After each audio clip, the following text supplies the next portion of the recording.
புரட்டாசி சனிக்கிழமை பெருமாளுக்கு தலையல் போடுவது வழக்கம். முடியாதவர்கள் 1வது 5வது சனிக்கிழமையில் போடுவார்கள். பெருமாள் பாயாச பிரியர் என்பதால் பாயாசம் செய்வது முக்கியமானது. புரட்டாசி மாதத்தில் ஒரு நாள் கூட மனிதன் உபயோகப்படுத்த முடியாமல் அல்லது உபயோகப்படுத்தக்கூடாத நாளாக இருந்து விரதத்திற்காக மட்டும் அமைந்திருக்கிறது.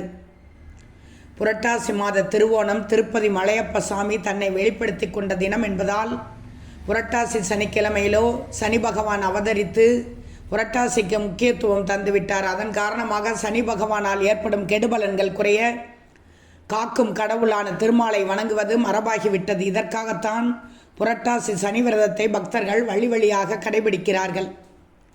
பெருமாளின் அம்சமாக கருதப்படும் புதனுடைய வீடு கன்னி. இந்த கன்னி ராசியில் சூரியன் அமர்வது புரட்டாசி மாதத்தில்தான். இந்த மாதத்தில் பெருமாளுக்கு வேண்டிய பஜனைகள் பிரமோற்சவங்கள் நடைபெறுகிறது. புதனுக்கு நட்பு கிரகம் சனி பகவான். அதனால் தான் புரட்டாசி மாதத்தில் வரக்கூடிய சனிக்கிழமைகள் விசேஷமாக இருக்கிறது. புரட்டாசிக்கு இருக்கும் முக்கியத்துவம் அது பித்ரு தேவதை வழிபாடு, இறை வழிபாடு, சக்தி வழிபாடு அனைத்து அம்சங்களையும் அடக்கி இருக்கிறது. பித்ருக்களை வழிபடும் மகாலயம், பெண்களுக்கு மகிழ்ச்சி தரும் நவராத்திரி இவையும் சேர்ந்து புரட்டாசிக்கு பெருமை சேர்க்கிறது. சூரிய பகவானின் இச்சா சக்தியாகிய உஷா தேவியிடம் சூரியனுக்கு புத்திரனாக இச்சையின் வடிவமான சனீஸ்வரன் தோன்றினான் என்பது புராணம். இதனால் புரட்டாசி சனிக்கிழமை வழிபாட்டிற்கு விசேஷமானது. புரட்டாசி சனிக்கிழமைகளில் ஏதேனும் ஒரு நாளில் சிலர் திருப்பதிக்கு சென்று தமது காணிக்கையை செலுத்தி வரலாம். ராகு கேதுவால் ஜாதகத்தில் உள்ள கால சர்ப்பதோஷம், நாகதோஷம், மாங்கல்ய தோஷம், தார தோஷம் போன்ற பல சாப தோஷங்கள் யாவும் புரட்டாசி மாதம் கருட வழிபாடு செய்வதால் சூரியனை கண்ட பனிபோல் பறந்தோடிவிடும்.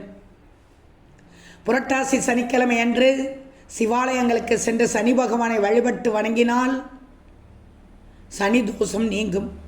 காகத்திற்கு இன்று இலையில் எள்ளும் வெல்லமும் கலந்த அன்னம் வைத்தால் சனியின் தாக்கம் நீங்கும்.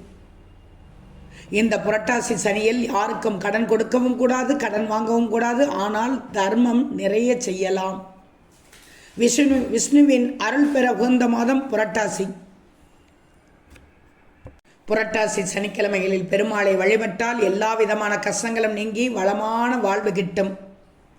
புரட்டாசி சனியில் தான் சனி பகவான் அவதரித்தார். அதன் காரணமாக அவரால் ஏற்படும் கெடுபலன்கள் குறைய காக்கும் கடவுளான திருமாலை வணங்குவது வழக்கத்தில் உள்ளது. இன்று புரட்டாசி சனியில் விரத வழிபாட்டை மேற்கொள்ளுங்கள்.